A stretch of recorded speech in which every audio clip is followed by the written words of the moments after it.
Last Sunday ಎಲ್ಲರಿಗೂ ಕೂಡ offer ಕೊಟ್ಟಿದ್ದೆ. ಬಟ್ ಒಂದೇ ದಿನ ಆಫರ್ ಕೊಟ್ಟಿದ್ದೆ ಸಂಡೇ. ನಾನು ಸ್ಯಾಟರ್ಡೇ ವಿಡಿಯೋ ಹಾಕಿರೋದ್ರಿಂದ ನಿಮಗೆ ಸಂಡೇ ಒಂದೇ ದಿನ ವಿಡಿಯೋ ಸಿಕ್ಕಿತ್ತು. ಹಾಗಾಗಿ ಎಷ್ಟೊಂದು ಜನಕ್ಕೆ ಮಿಸ್ ಮಾಡ್ಕೊಂಡಿದ್ದಾರೆ, ಮೇಡಮ್ ನಮಗೂ ಕೂಡ ಪರ್ಸ್ನಲ್ ರೀಡಿಂಗ್ ಬೇಕು, ಒಂದೇ ದಿನ ಆಫರ್ ಕೊಟ್ಟಿದ್ದೀರಾ ಅಂದ್ಬಿಟ್ಟು.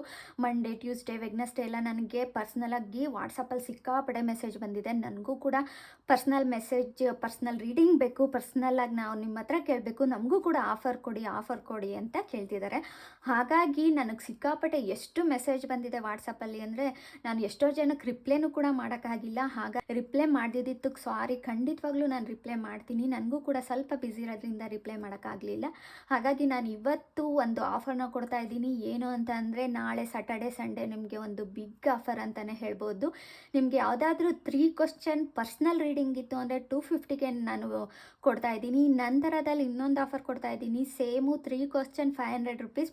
ಬಟ್ ಅದಕ್ಕೆ ಪರಿಹಾರನೂ ಕೂಡ ನಾನು ಕೊಡ್ತಾ ಇದ್ದೀನಿ. ನೀವು ಬೇಗ ಈ ಒಂದು ವಿಡಿಯೋ ಬಂದಿದ ತಕ್ಷಣ ನೀವು ಬೇಗ ಬುಕ್ ಮಾಡ್ಕೊಬೇಕಾಗುತ್ತೆ. ಯಾಕೆ ಅಂದರೆ ನಾನು ಕಡಿಮೆನೇ ರೀಡಿಂಗ್ ತೊಗೊಳ್ಳೋದು. ಹಾಗಾಗಿ ನೀವು ಯಾರು ಬೇಗ ಬುಕ್ ಮಾಡ್ಕೊತೀರಾ ಅವ್ರಿಗೆ ನನ್ನ ರೀಡಿಂಗ್ ಇರುತ್ತೆ ಅಂತ ಹೇಳ್ಬೋದು.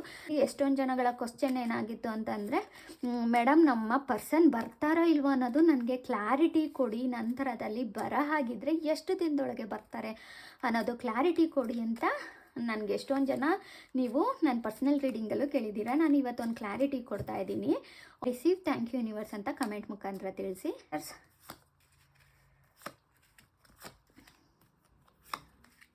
ಓಕೆ, ಈ ಒಂದು ರೀಡಿಂಗಲ್ಲಿ ತುಂಬಾ ಒಂದು ಒಳ್ಳೆ ಪಾಸಿಟಿವ್ ಎನರ್ಜಿ ಇರೋಂಥ ಕಾರ್ಡ್ಗಳೇ ಬಂದಿರೋದ್ರಿಂದ ಈ ಒಂದು ಕಾರ್ಡ್ಗಳು ಶುಭ ಸುದ್ದಿನೇ ತರುತ್ತೆ ಅನ್ನೋದು ಇಲ್ಲಿ ತೋರಿಸ್ತಾ ಇದೆ.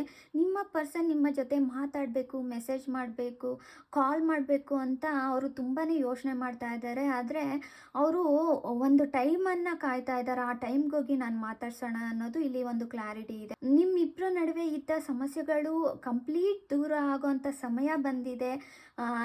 ಆ ಥರ ಪಡಬೇಡಿ. ಸರಿಯಾದ ಸಮಯ ಬಂದಾಗ ನೀವಿಬ್ಬರು ಖಂಡಿತ ಒಂದಾಗ್ತೀರಾ ಅನ್ನೋದು ಇಲ್ಲಿ ಕ್ಲಾರಿಟಿ ತೋರಿಸ್ತಾ ಇದೆ.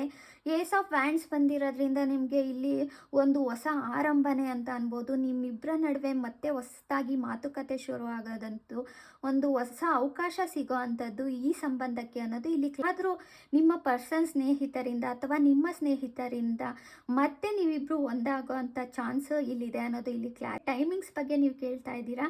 ಇಲ್ಲಿ ಈ ಒಂದು ರೀಡಿಂಗ್ ಪ್ರಕಾರ ನಿಮ್ಮ ಪರ್ಸನ್ ಎನರ್ಜಿಯಲ್ಲಿ 3 ರಿಂದ 3 ತಿಂಗಳೊಳಗೆ ನಿಮ್ಮನ್ನು ಭೇಟಿ ಆಗೋವಂಥ ಚಾನ್ಸಸ್ ಎಲ್ಲ ರೀತಿಯಲ್ಲೂ ಇದೆ. ಕೆಲವರಿಗೆ ಬೇಗನೆ ಆಗ್ಬೋದು ಅನ್ನೋದು ಇಲ್ಲಿ ಕ್ಲಾರಿಟಿ ಇದೆ. ಆದರೆ ತಾಳ್ಮೆ ಇಟ್ಕೊಂಡ್ರೆ ಖಂಡಿತವಾಗ್ಲೂ ಹಾಗೇ ಆಗುತ್ತೆ. ಬಟ್ ತಾಳ್ಮೆ ಮುಖ್ಯ ಅನ್ನೋದು ಇಲ್ಲಿ ಕ್ಲಾರಿಟಿ ಕೊಡ್ತಾ ಇದೆ. ವೆಯ್ಟ್ ಮಾಡಿದ್ರೆ ನಿಮ್ಮ ಪರ್ಸನ್ ಬರ್ತಾರೆ. ಅದನ್ನಲ್ಲಿ ಹೀಲ್ ಆದ ನಂತರ ನೀವಿಬ್ಬರು ಭೇಟಿ ಆಗ್ತೀರಾ ಅಂತ ಈ ಒಂದು ಕ್ಲಾರಿಟಿ ಇದೆ.